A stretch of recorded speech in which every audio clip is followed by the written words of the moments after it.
Hey guys, so Lord here, back again with another review, and today we'll be taking a look at the McFarlane Toys DC Multiverse Target exclusive Starro Wave Owlman.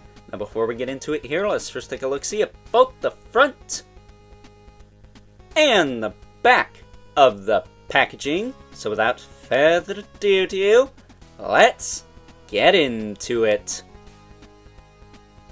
Now before we get into the meat and taters of this review, Owlman does come with a collectible trading card with some photography, the figure you see before you. Pretty good, much like the Superwoman, pretty basic but a nice portrait. On the back, there's a bio that you can pause and read at your own leisure. If I'm not mistaken, is this Owlman Thomas Wayne and not Bruce Wayne? Because Superwoman was Donna Troy and not Diana Themyscira, so I'm very curious about that.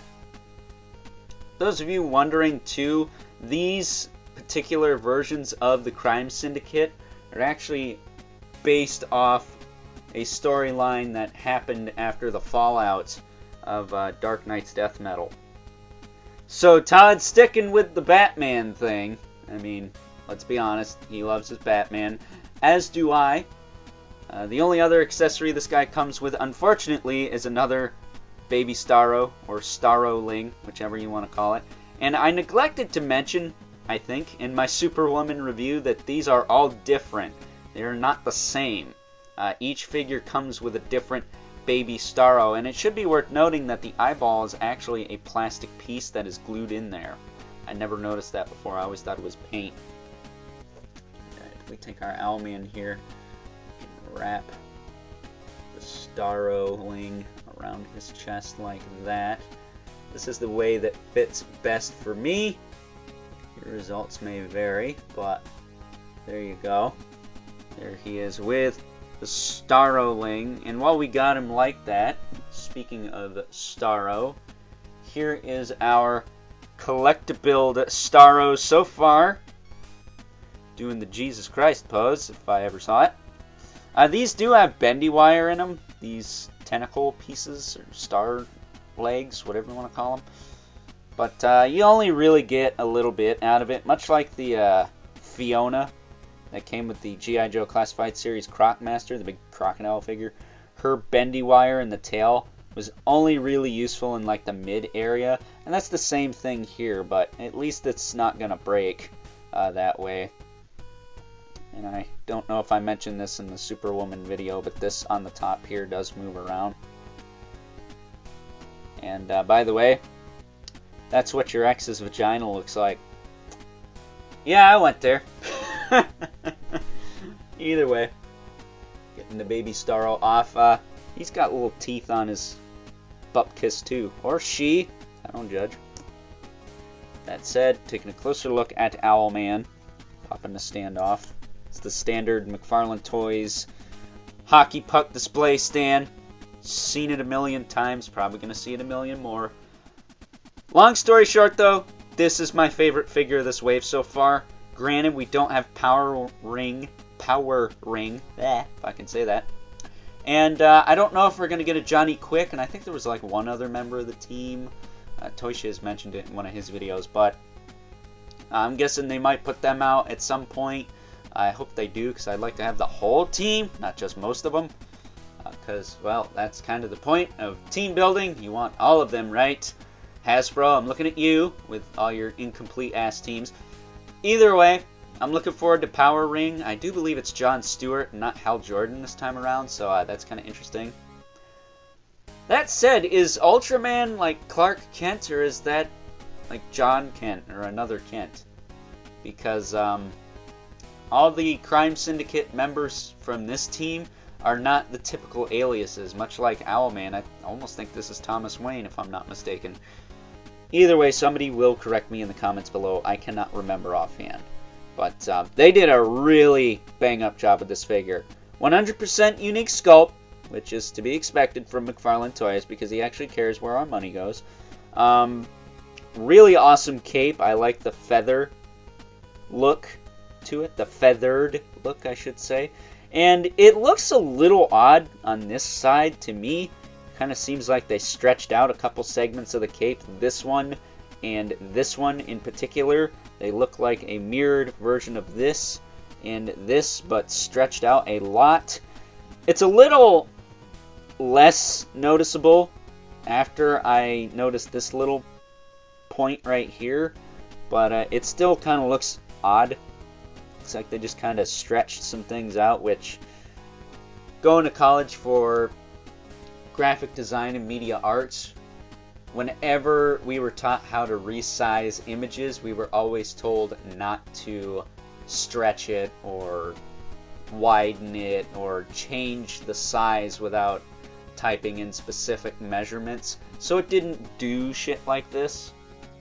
But at the end of the day, it's not that bad. I've seen way worse capes on not Todd McFarlane or McFarlane Toys figures.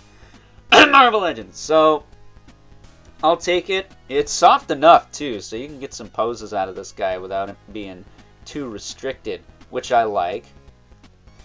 But as far as articulation on this guy goes, since we're on the topic of articulation, he's got a double ball peg in the head, which works really well. He can look up, he can look down, back up again, he can tilt, he can look side to side, his shoulders go out to the side, past 90, I think, back down.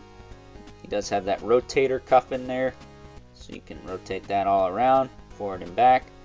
Swivel at the bicep, double jointed elbow, which looks okay. It's not perfect, alright, I'll be the first to admit this upper joint's a little but it's an improvement. It's a lot better than what we have been seeing. And since this elbow joint is covered by the gauntlet, it doesn't matter. Let me see if I can bend this at a right angle here. See how that looks. Yeah, that one's pretty clean. That's pretty clean, dude. For McFarlane Toys, that's like super clean. So I'll take that. I like his gauntlets too. He's got the feathers going on there. His hands, they are on ball hinges, so they rotate in the arm and in the hand itself. I have the hinge in between. And if you're wondering, you can pop the hands out. So if you have the Rebirth Batman, maybe you could swap the hands. I'm not sure if the ball pegs are the same size or not, but it's worth a shot. They are very small though, so be careful, you don't want to break those. I wouldn't say they're fragile, but they're just small. As far as his torso goes, he can't really lean back that much, but he can lean forward quite a bit. And it's not too floppy in there, so I do like that. He does get some tilt, and he does get some rotation as well. It feels like this is like a rubber sock piece. Spread his arms out here. It feels like this is a rubber sock piece because his belt is attached to the abdominal section. That's usually not the case with most McFarlane toys. But he also has a waist cut that works pretty well and is nice and snug. I like how tight the joints are on this guy without being too tight. Also, one thing to mention, he's bringing the detents back in the shoulders, guys. Pretty excited about that. Been a while since we got some really nice detents on the shoulders, so I appreciate that. Hips can kick out to the side, almost 90 degrees. Eat your heart out, Spider-Man. They kick forward pretty well. Not much to say about that. He's got like almost a 90-degree kick without going out to the side. They cut the diaper appropriately. They let the leg fill out the rest of his crotch area here, so it allows you to kick the leg up at a 90-degree angle. I appreciate that. He's got thigh cut action going on, and it actually moves out more than it moves in. That is awesome. It's not a lot. It's still not a lot, but it's enough for me. Okay. That said, he's got a double knee that works pretty well and looks clean. He's got a knee pad. It's gonna stick out. That's fine. I'm okay with this. He doesn't have the knee spike of death that Superwoman had. If she were to knee you in the chin, it'd stick out your mouth. still perplexed as to what the hell that unholy abomination of a knee was. Either way, this guy's got the best knees in the wave. I think Ultraman's a close second. I don't remember his being particularly bad either. But Superwoman's were pretty bad.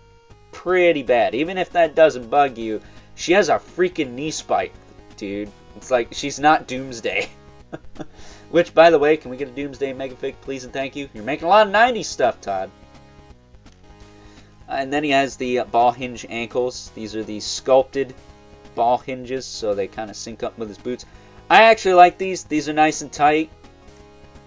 This one more so than the other side, but I'll take it. It's fine. It's good. He's got the swivel up there. He's got the rocker down there. And toe joints.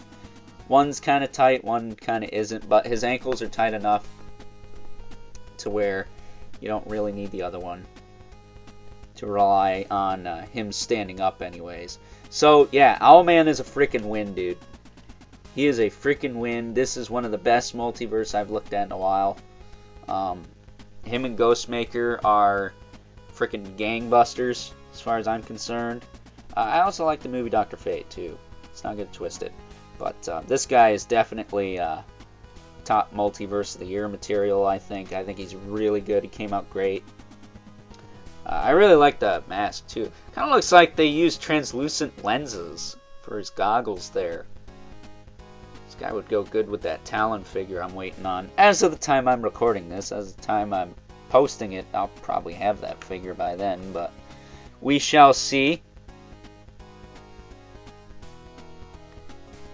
The race is on to see if I get my last pile of loot before my Mythic Legions Alithia wave, which, yes, I am salty about not getting yet as of the time I'm recording this. But with all that being said, I love this figure. If you don't have it, you should. It's amazing. It's badass. It's the shit. It's tits. It's gangbusters. It's every nice thing I could say about a figure, okay? It is such a breath of fresh air. After all the multiverse figures I've reviewed that are kind of... They're good. Don't get me wrong. They're pretty damn good. But this one's just on another level as far as I'm concerned. I do wish he came with some extra stuff, though. Like, the Batman Beyond wave did come with quite a few accessories.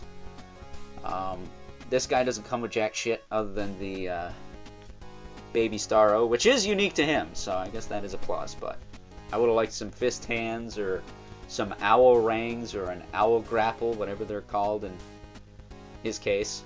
So, you know, we got batarangs, bat grapple, bat shark repellent. Is there an owl shark repellent? Because that'd be kind of hilarious. I'm going on a tangent.